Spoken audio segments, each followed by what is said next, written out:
Hi guys, Stephen here. How are you doing? It's still early morning, but I thought I'd shoot you this video. I'm out in the van, out and about. But something that's really struck me recently is the stress that guys are under. And it is stressful running your own business. You might have IT, accounting, the physical job, demands of customers. Some people say, oh, I want to start my own business so that I'm my own boss. But really, when you're self-employed, as you know, if you don't have one boss, you have hundreds and thousands of bosses. So it doesn't always work that way. But there's a few guys that I was chatting to, and they're actually friends of mine. One is on beta blockers for stress because of what it's doing to his heart. And another guy is having migraine headaches because of the stress. And we all know ourselves, guys, when we've been out and about, we're feeling the pressure either from customers or from ourselves.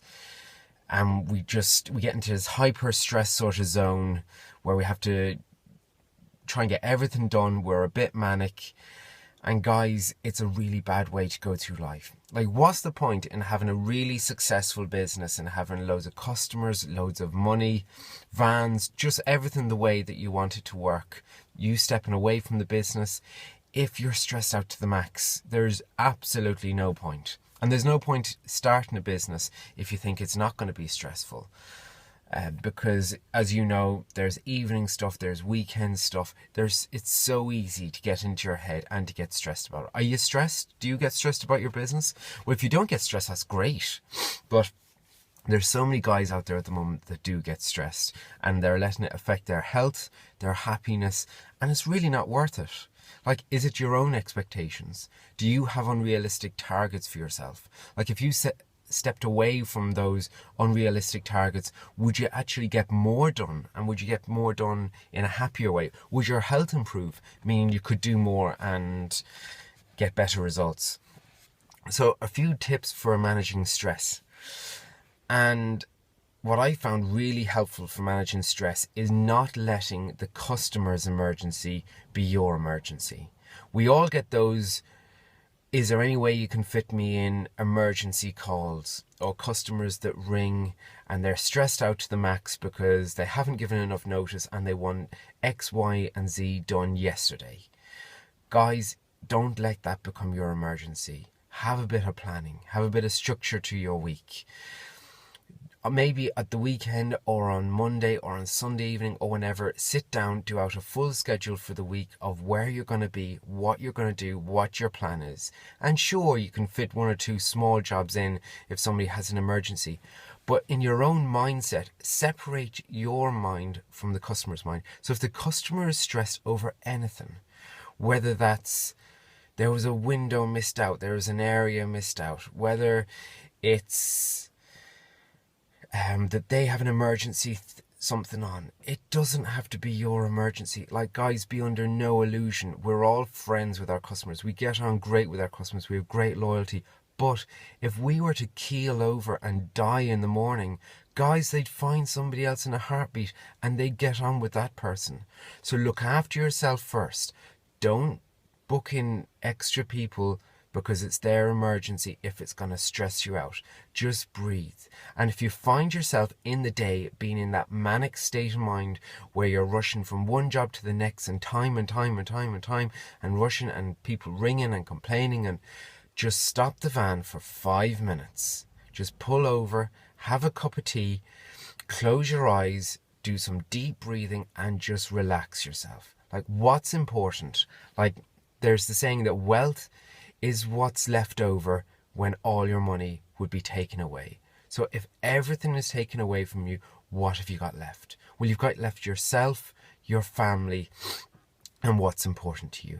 So don't let customers who, let's face it, we love them, but at the same time, some of them can be really manipulative. So don't let them put you under unnecessary pressure, because really they're after themselves. They want a solution for themselves. And though it is important to look after customers to the best of our ability, first we have to look after ourselves. So guys, keep that in mind. Another strategy that I find really helpful is to have somebody take your calls. So that's what I have at the moment. I have somebody, and it's not that expensive, guys. I have somebody that is in the office every afternoon from 2 to 5. And they work out scheduling. They have the phone number that's on the van. So they do scheduling, talk to customers, give quotations, set up my schedule for the end of the day, email me a report at the end of the day. So I have very little contact with customers apart from the necessary. I answer all her questions and she can answer the customers the very next day. And it adds that layer of professionalism as well, that they just can't ring you on the road and expect answers. So I'm never plagued during the day. I can work away doing my thing. She might ring once or twice for little queries, or don't forget X, Y, or Z, or so-and-so has wondered if you can fit them in. But in general, I don't get contact in the day. And of an evening time, I fill out a report, a DSR, a daily summary report, where I answer all her questions when we can get to people. And she's become so proficient at this point that she nearly knows my answers. She knows to say to somebody, unless it's an emergency, of course, it might be a week and a half. Is that all right with you? And people will say, oh yeah, that's fine. That's no problem. We can work in that. Or Stephen will call in for a quote on this day, that day. So having that buffer zone of somebody that can organize all your crap for you, and it eliminates customers hassling you all the time. So again, that could be another strategy that works for you. Again, it's not that important. It makes you more productive. And rather than trying to do everything yourself, taking calls, doing the accounts, doing the Facebook, specialize in what you do best. So what's your best bit of the business? Is your best bit of the business talking to customers, relating to them, getting the work done, training up your employees? Is that your best bit? Well, do you know what? It probably is. What stuff do you do that might stress you out, or maybe you don't even realize it puts that extra stress and pressure on you? What stuff do you do that you don't have to do? So are you doing Facebook? Are you spending hours and hours on accounts, invoicing, safety stuff, talking to customers? Are you spending hours and hours on that stuff that you could give to somebody else to do for 10, 11, 12 euro, pound an hour? Like, what do you make an hour? Like, what's your time worth? If you spend all those hours doing that stuff, that's all you're paying yourself. So could you get somebody to do that for you? So all tricks and tactics, but it starts with your own mind and your own mindset. Don't let the customer put pressure on you. You're the most important thing in the day. So look after yourself, guys. It's not worth the stress. It's not worth the pressure. Minimize it if you can. It's not going to be totally eliminated, but eliminate it as much as you can and really try and enjoy your day. So guys, that was a serious one, but a very important one as well. So try and keep that in mind. All right, guys, thanks very much. Bye.